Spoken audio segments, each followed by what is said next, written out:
नमस्कार मंडळी. आज ह्या व्हिडिओमध्ये आपण शिकूया आर्ग्युमेंट्सचा चौथा टाईप. त्याच्यामध्ये देयर इज नो आर्ग्युमेंट्स, म्हणजे आपण अ, काही डेटा पाठवत नाही आहोत, पण मला व्हॅल्यू परत येते त्या फंक्शनमध्ये. ठीक आहे. तर आपण स्टार्ट करूया. तर इंट फंक म्हणजे मी त्याला मला डेटा परत येणार आहे त्या फंक्शनमधून.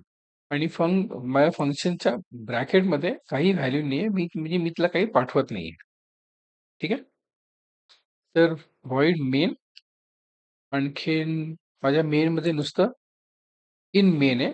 नेक्स्ट इज सम मी करतोय आणि मी फंक्शनला नुसतं कॉल करतोय. मी त्याला काही डेटा पाठवत नाही. जसं इकडे आहे ब्रॅकेट ओपन क्लोज, तसं इकडे पण ब्रॅकेट ओपन क्लोज आहे. ठीक आहे. फंक्शनमध्ये गेल्यानंतर मी दोन व्हेरिएबल्स डिफाईन करतोय, एक्स आणि वाय. त्याचे मी व्हॅल्यूज काहीतरी टाकतोय. ठीक आहे.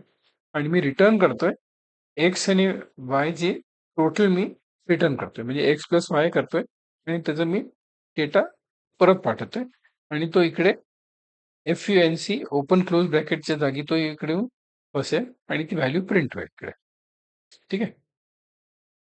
तर आता आपण हे एक्झिक्यूट करूया आणि बघूया ह्याचं आन्सर काय येतं. मी थोड्याशा व्हॅल्यूज चेंज केले म्हणजे आपल्याला बदललेल्या व्हॅल्यूज कळतील. तर 467 प्लस 745 इज 1212.